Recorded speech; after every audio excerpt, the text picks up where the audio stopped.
My Life Now is a half-hour podcast show which regularly features reviews of new releases and all-time classics of both traditionally published and self-published books. Tune in for special guest interviews and, of course, helpful tips to not only write your next book, but also to help market it. My Life Now is most often referred to as a great way for authors to get quality exposure and avid readers to discover their next read. Without further delay, here's another stimulating episode of My Life Now. Well, hello and welcome to another episode of My Life Now. My name is Chris Buscher, and I am sitting here in the beautiful Pacific Northwest. It's just another beautiful day. Woke up to the sun shining already. But I am being joined from across the world by a very special guest. His name is Jared Woods. He is the author of The Gospel of Christ, a reconstructive narrative of Jesus' life and teachings. Jared, thank you so much for taking the time out of your busy schedule to be able to join us here on this podcast. Oh, no, thank you, mate. It's an absolute pleasure. Yeah, I know it's been quite a battle to be able to figure out our time zone differences and everything, and you're doing a lot of traveling right now, correct? That is correct, yes. I'm doing a whole African trip. I'm currently in South Africa, but I've got about 6 months coming up, so it's a big one. Excellent, excellent. Well, I'm just so excited. Here in 2026, we have the technology to be able to connect from across the world. Absolutely. Two completely different worlds and cultures out there.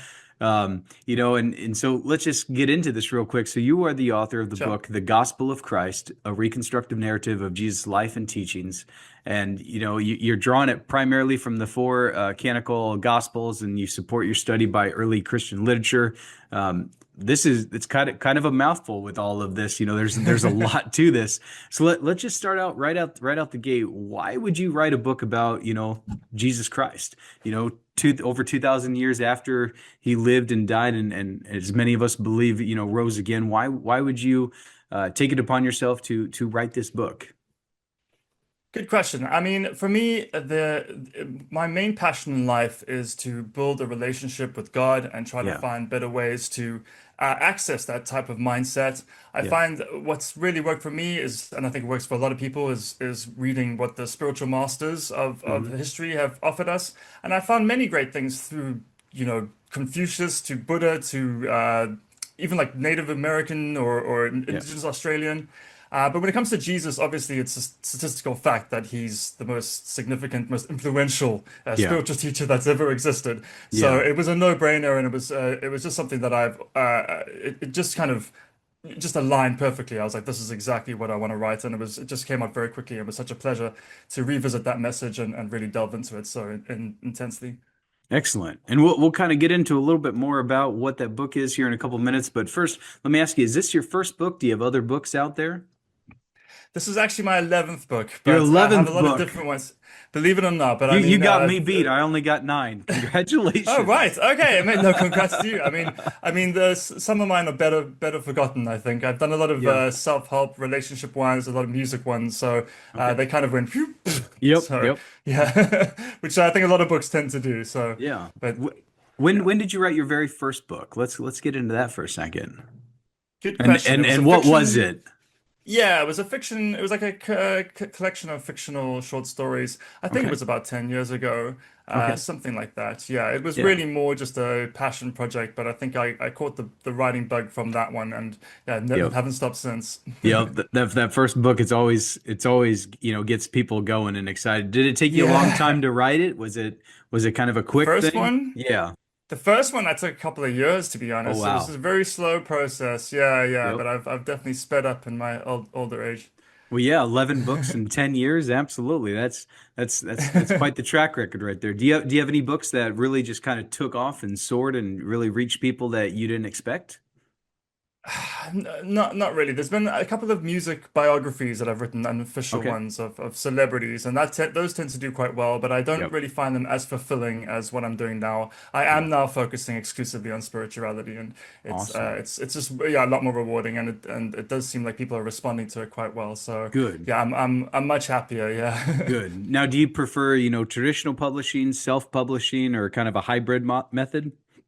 once I kind of half went to a traditional route and it really didn't, well, it didn't seem to work out. There was a lot of conflict of interest. So Yeah. I now I stick to self-publishing, but I think I'm going to Yeah. start exploring traditional in the near future Yeah. again. But I like the control of self-publishing. I like the speed Yes. of it.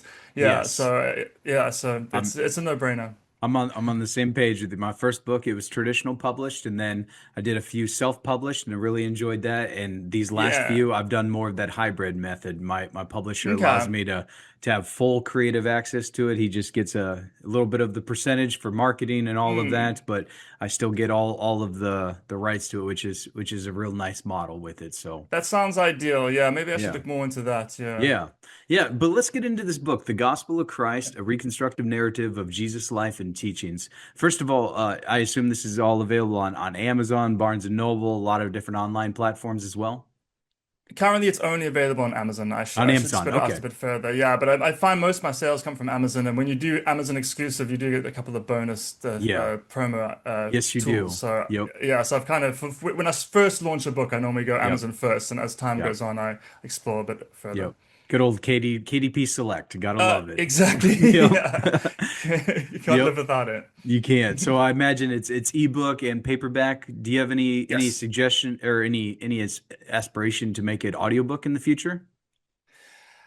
It's just that's time consuming, especially It when I'm is so traveling, you time see. I mean, consuming. I know, yeah, that's the thing. And as you say, my accent can be a bit confusing sometimes, but I'm also staying in hostels as I travel Africa, Okay. so it's extremely difficult to find a non-noisy Yeah. place that I could do it. So yeah, Okay. and yeah, so just no audiobook as of yet, but Gotcha. that is where the market's going. I mean, or it Yeah. really is there pretty much. Yes, it So yeah, is. and yourself? Oh, Do you do audio? a couple of them are an audiobook, but like you said, it is very time consuming. It's expensive if you want to hire it So out. expensive. Oh, Yeah, impossible. yeah, it's almost the price of a house is what some people want to charge to get it done. I'm I like, what? know.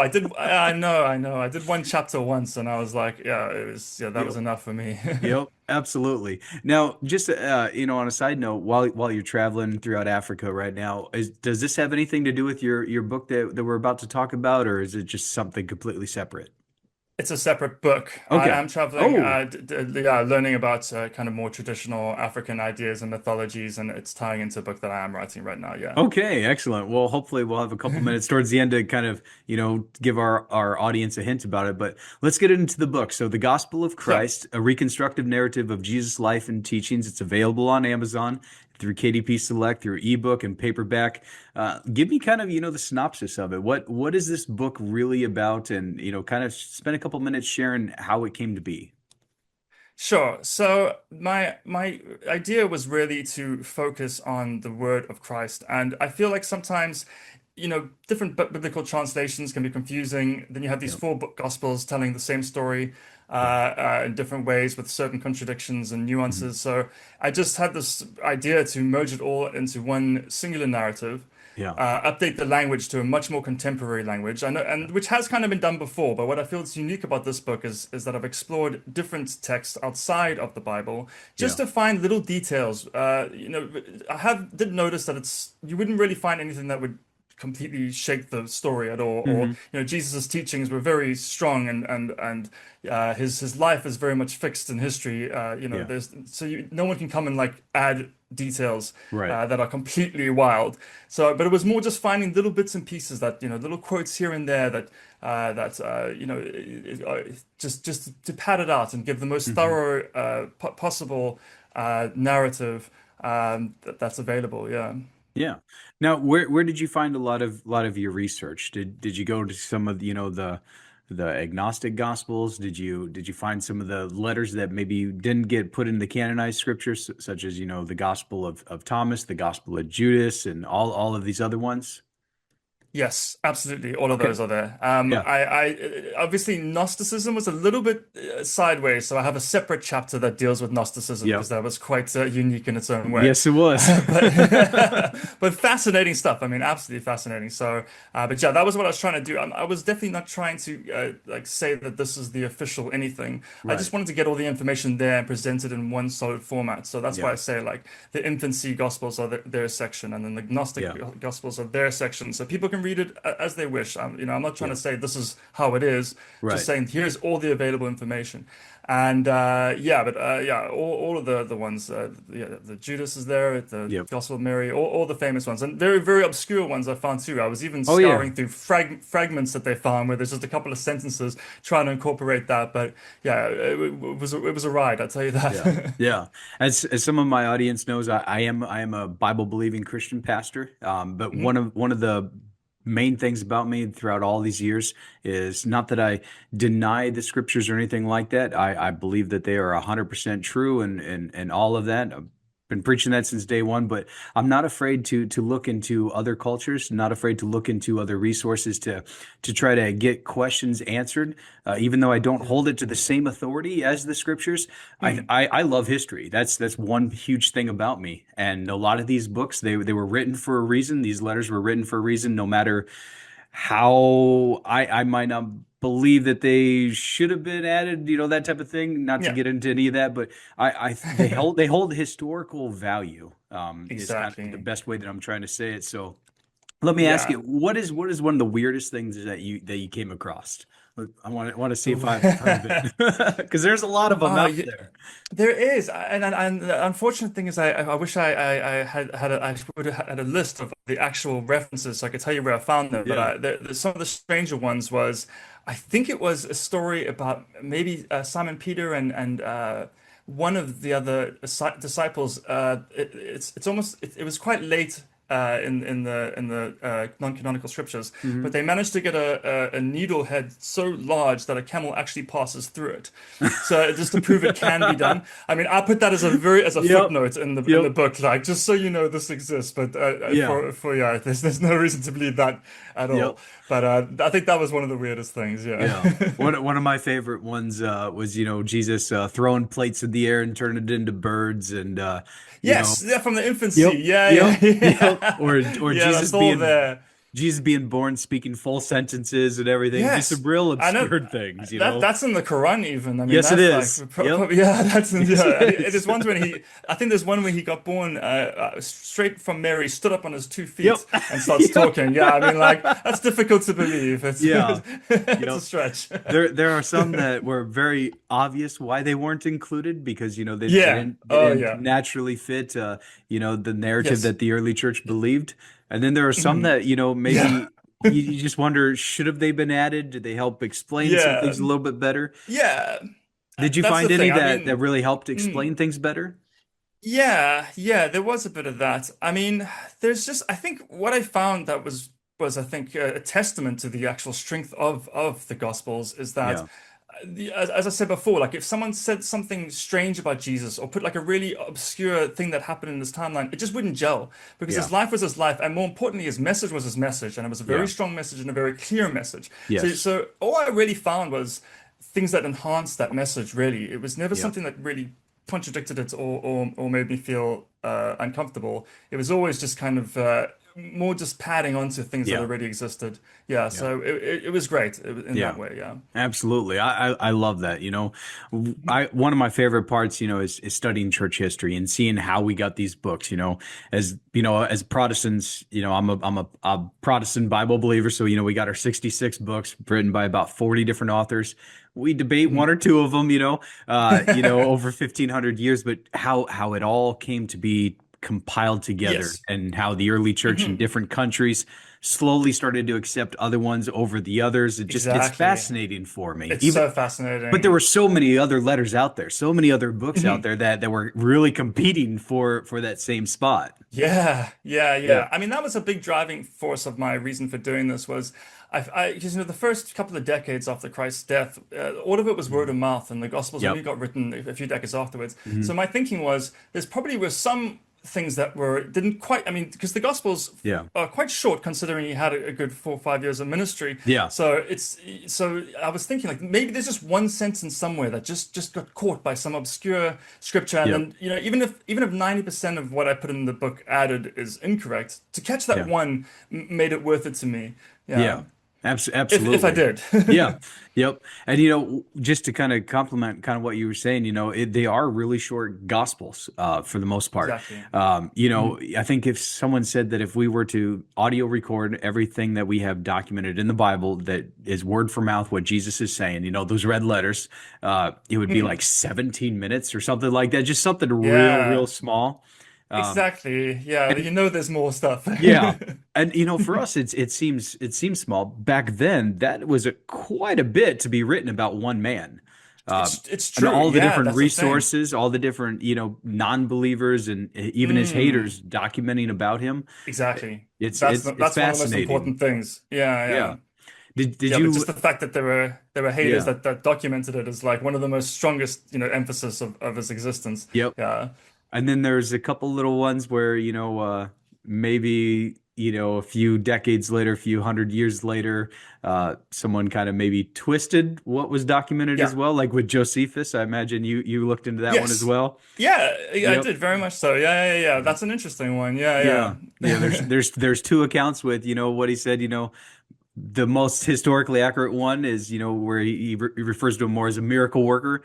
And then there's some Yes. that refer to him as Christ. And I don't think that Josephus actually wrote the words that he was the Christ, Yeah, yeah, so yeah, you yeah. see a little bit of that influence there, but, Oh, absolutely. but Yeah. did you find any more interesting tidbits like that along the way? Um, this is going to be very obvious for someone like you. Yeah. The thing that struck me the hardest, and it's really actually impacted me a lot, and why I'm so grateful that I wrote this book. It was because of this reason. The whole emphasis on faith was something that obviously I knew, and Yeah. I've been studying Christianity all my life, due, I think, as most Western people have. But there was just when I merged all the gospels together to just see how often, especially like what struck me was in the early ministry when he went to Nazareth and he couldn't perform miracles because people didn't have enough The faith. faith. And Yeah. then yeah, and then every time someone was like, "Oh, can you please cure my daughter?" He's like, "Do you have faith I can do this?" And it just kind of really clicked in my head for the first time of how, Mhm.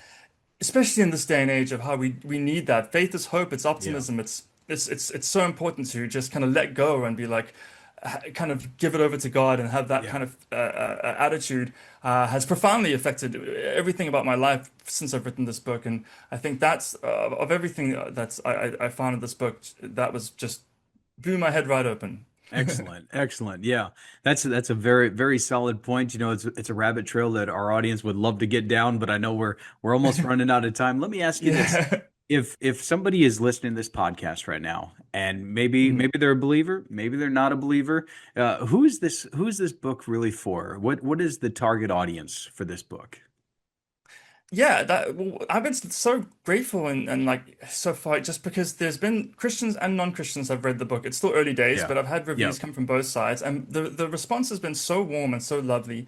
And I good. think it's about people who are looking for a kind of thorough account, but also very easy accessible. That's what I Yeah, was really going for. As I said, I've updated the language, and I'm a story writer as well, quite yeah, fictional. So I kind of did make sure it was a beginning, middle, and end. What I loved was the Pharisees kind of when I merged with the Gospels, I saw how the conflict between Jesus and the Pharisees just escalated and they yeah, aggravated the two. And I just thought that was so wonderful. That was something I missed when the four Gospels were split, but just how it yeah, kind of built up the tension between those two parties was a great story. It was a great it really lends itself to an exciting narrative.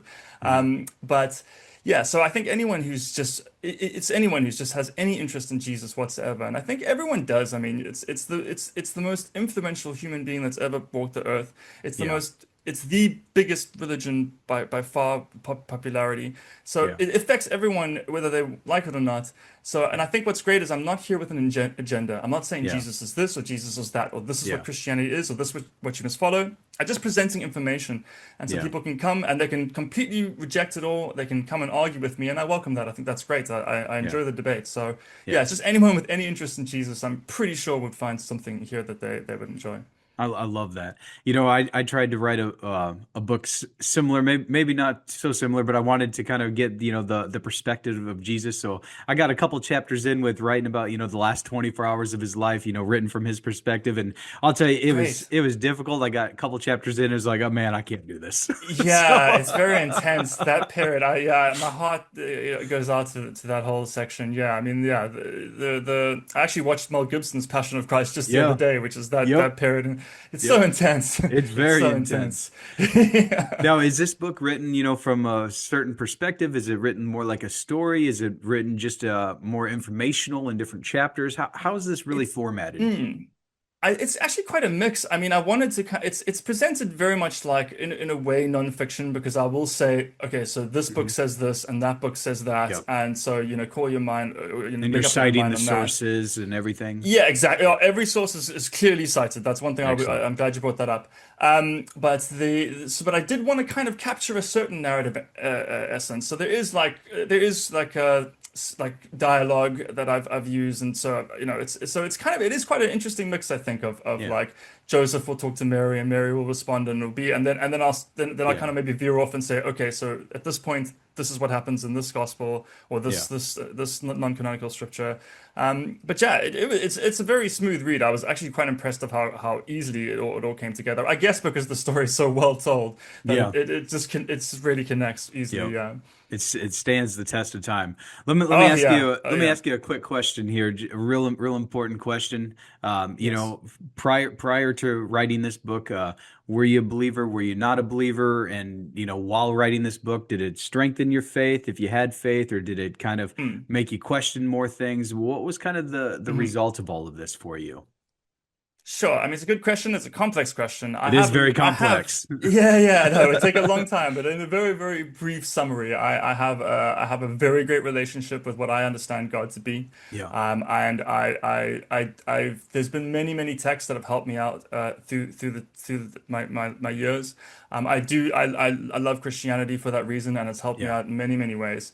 yeah, But more than anything, it's just my love for the prophets, and Jesus, as I yeah, say, is just such a strong prophet. He's the most influential. yeah. So I'm it's very much a follower of Christ. Good. Whereas the Old Testament, a little less so, and that kind of thing. I'm Yeah, more focused on the Gospels. That's always been yeah, my passion, yeah. and so yeah. There's been other sources, as I say. Hmm. I spent some time in Australia, and I've got a lot from the indigenous people there who are very in tune with nature and have their own Yeah, kind of ideas on that. So every now and again, I just get a connection. But yeah, I do believe it's all the same path. I really yeah. do, and I think that's something that Jesus was quite clear on. He was very much open to Yeah. everyone from all faiths, and uh, yeah, he was yeah. So I'm it's all He was about very love. unique in all of his ways with that. Now, you also mentioned Exactly. that you spent some time with the Native Americans as well, or just natives? Very, very briefly, I spent some time just chatting with some people at the Grand Canyon, which Okay, was quite an experience. Yeah, I I mean, imagine. just Yeah, the canyon itself blew my yep, mind. yeah, But yeah, no. So it was, but there was a whole kind of drum circle going on, and they were doing like throat singing. I'm not sure what you call that, but I have read books on them before I even got there on the Native Americans. So it was yeah, I find them to have there's a certain warmth to everything they believe that really yeah, appeals to me. yeah. Yeah.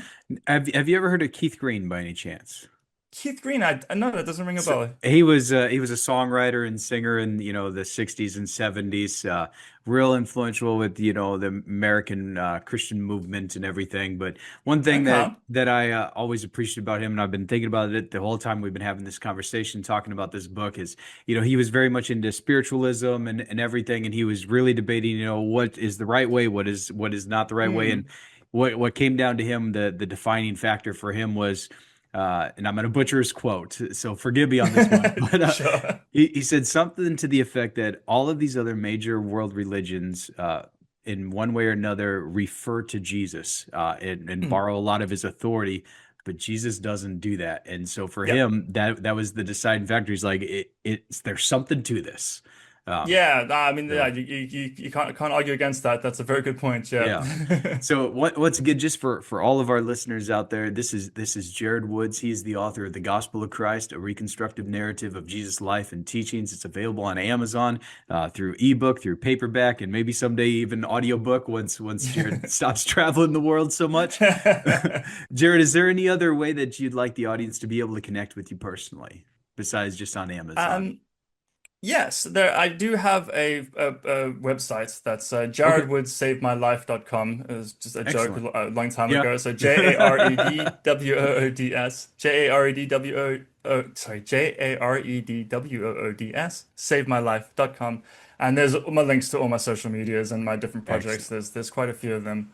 Excellent. We'll make sure to put it all in the show links and everything for everybody. Jared, I want to thank you for taking the time out of your very busy schedule for joining us here on My Life Now. Thank you so much. Yeah, Absolutely. I really, really appreciate the time you're taking. Excellent questions. Just great conversation, man. I appreciate it. It's nice to talk about these things. Absolutely. You take it easy. Enjoy your travel. I look forward to hearing about your next book.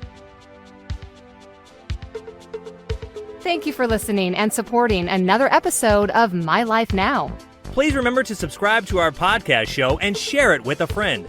Together, we can keep the message of these books alive. Until we turn the next page together, stay classy.